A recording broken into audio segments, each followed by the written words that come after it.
Ele estava subindo a rampa e eu pedi, presidente, posso tomar um café com o senhor? Me convida para um café? Não é entrevista? Eu falei, não, é um café, vamos conversar. E ele falou, pode vir. No jornalismo, o maior prêmio de um repórter é o que a gente chama no jargão jornalístico de furo. É a informação exclusiva, a revelação valiosa, a entrevista que todo mundo procura, mas que quase ninguém consegue. Foi exatamente um furo que a repórter Jussara Soares, da sucursal de Brasília, conseguiu esta semana ao entrevistar o presidente Jair Bolsonaro no Palácio do Planalto de uma forma absolutamente surpreendente. Os bastidores dessa conversa, desse furo, são nosso tema de hoje no Ao Ponto, podcast diário da redação do Globo. O Ao Ponto está disponível no Spotify, no iTunes, TuneIn, Stitcher e no site do jornal.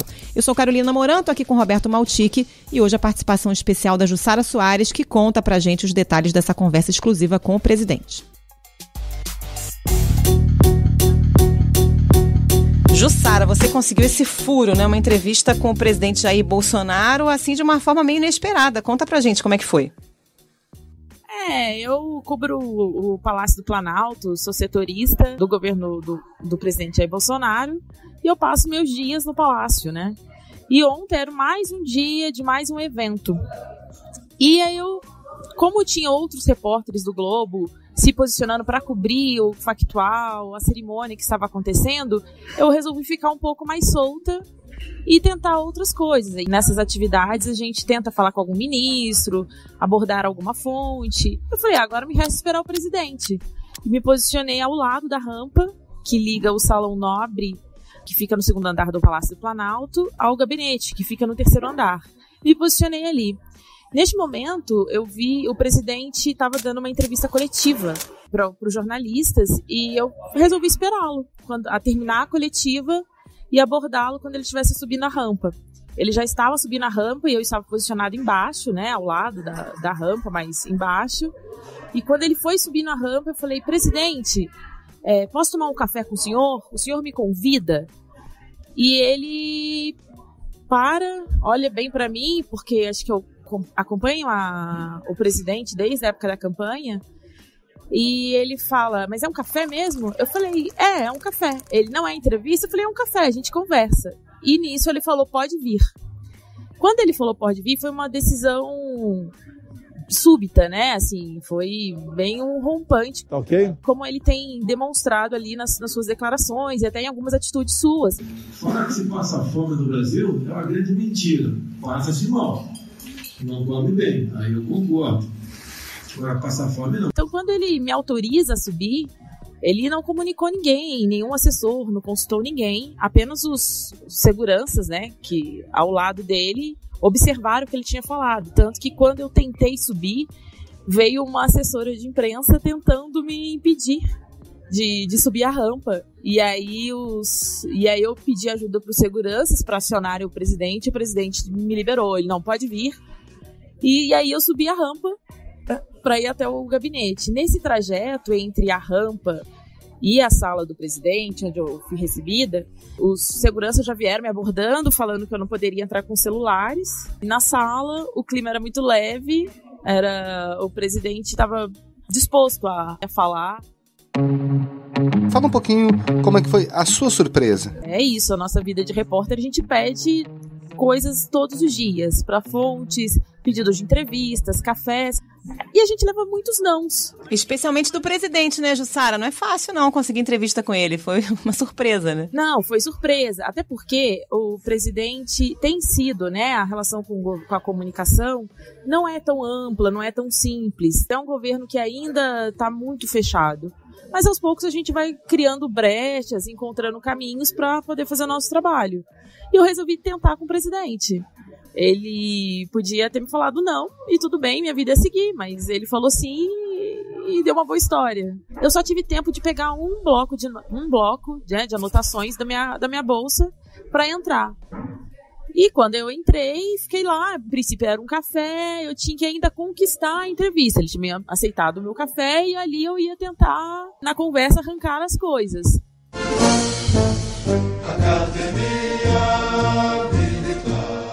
Quando cheguei na conversa e o porta-voz se aproximou, ele fez essa apresentação. Presidente, ela é de Resende. imediatamente ele riu e falou assim, nossa, então você é conterrânea de 3 filhos meus, né? Que também nasceram em Resende.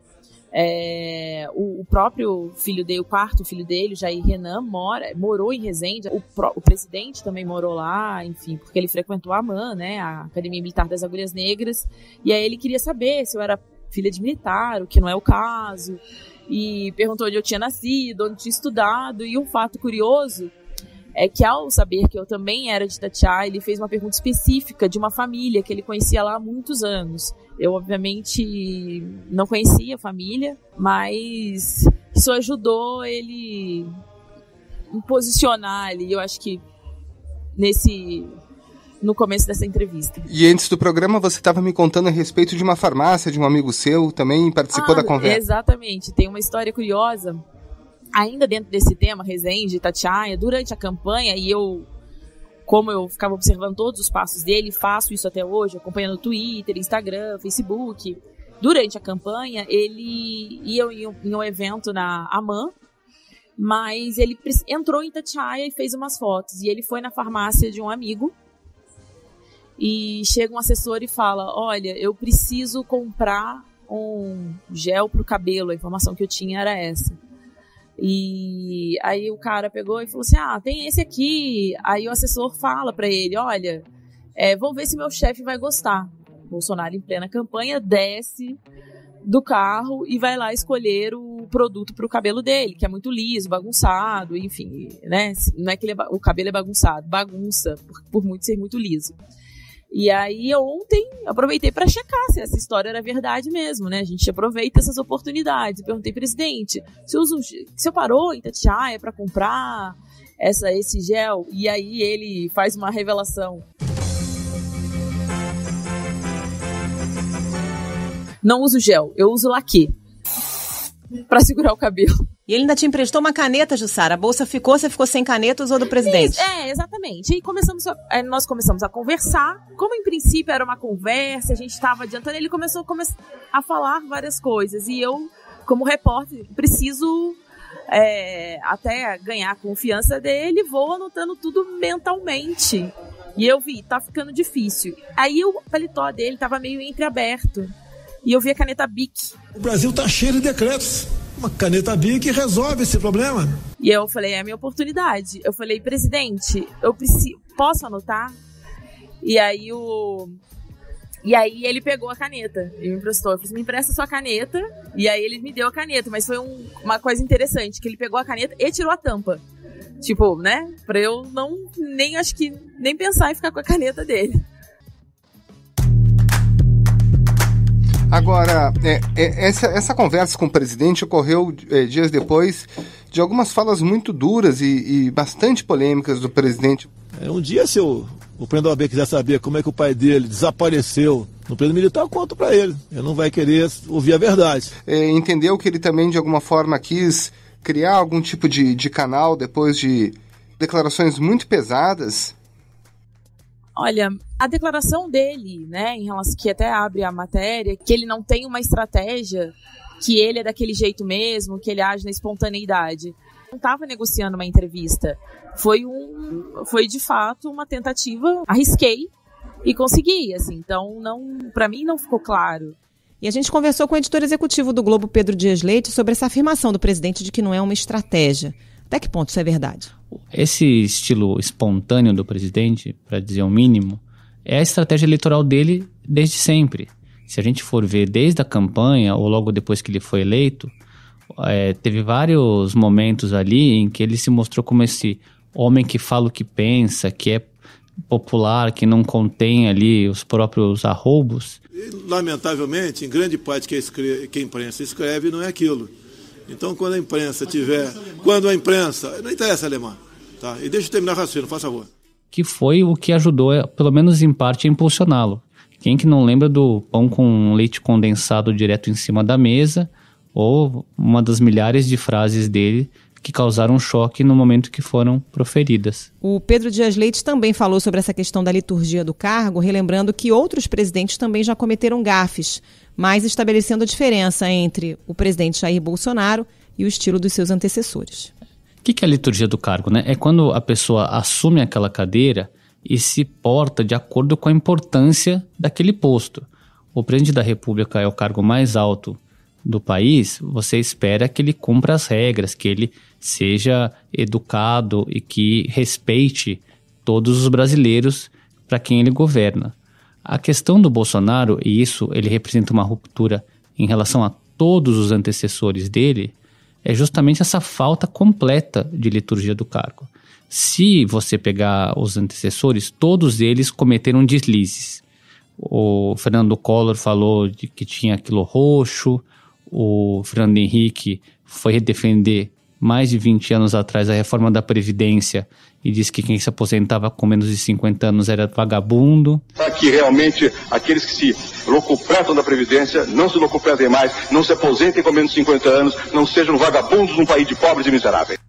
O Lula, nunca numa cerimônia oficial, mas em eventos informais, falou várias frases polêmicas, como que Pelotas era polo exportador de viado.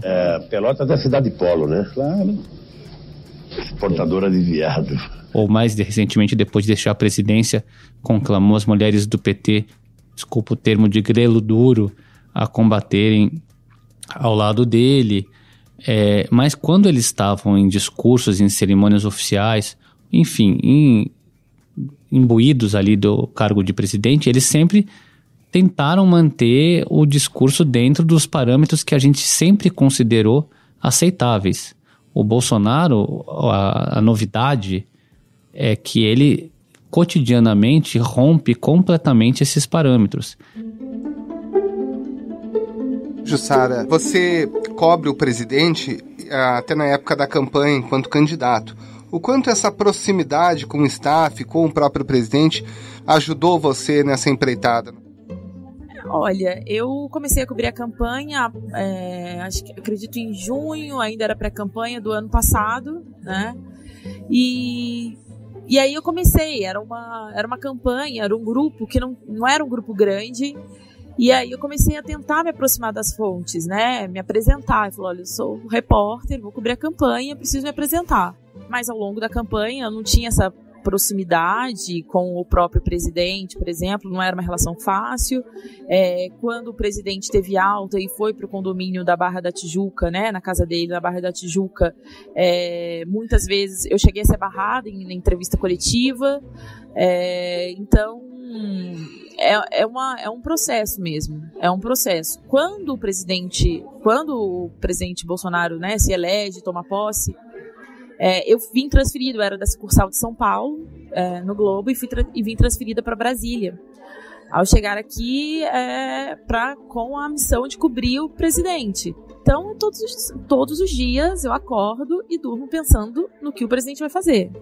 E, Jussara, como é que é o dia a dia dessa cobertura aí do Planalto, né? Porque a gente sabe que o presidente Jair Bolsonaro não é muito dado a entrevistas, não concede entrevistas coletivas com muita facilidade, tem feito os cafés da manhã com a imprensa com uma lista de convidados pré-selecionada. Fala muito, inclusive, com programas de entretenimento e pouco com programas jornalísticos. Que Jair é ele!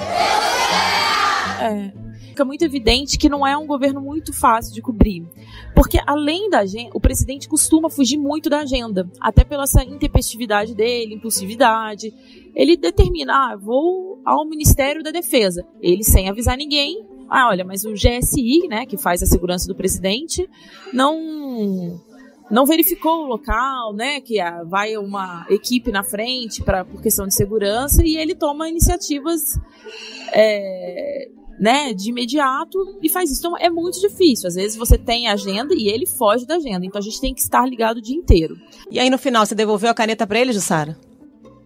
Então, exatamente, né? Eu peguei a caneta e tive que devolver, né? Dizem que caneta a gente não devolve, né? De que o jornalista nunca devolve caneta, mas a Por caneta isso que eu tô perguntando, porque caneta Bic, né? Sempre alguém rouba a caneta de alguém. Todo mundo, né?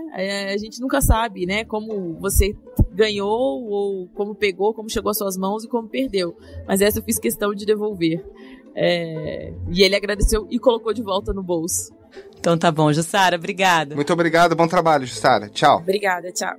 Na conversa que a gente teve com o editor executivo Pedro Dias Leite, a gente perguntou a ele o que ele espera para os próximos meses. Esse estilo autêntico vai continuar? Como eu falei, não tem paralelo na história brasileira, ao menos desde a redemocratização, esse tipo de conduta do Bolsonaro. A única comparação que eu vejo agora é, mais uma vez, desculpe se eu estiver sendo óbvio, com o presidente Donald Trump. They say he's a racist, he's a racist. O que aconteceu lá nos Estados Unidos? Ele assumiu em 2017, também cheio de arroubos, as pessoas diziam, nossa, mas esse cara não vai se conter, não vai vestir ali o manto presidencial.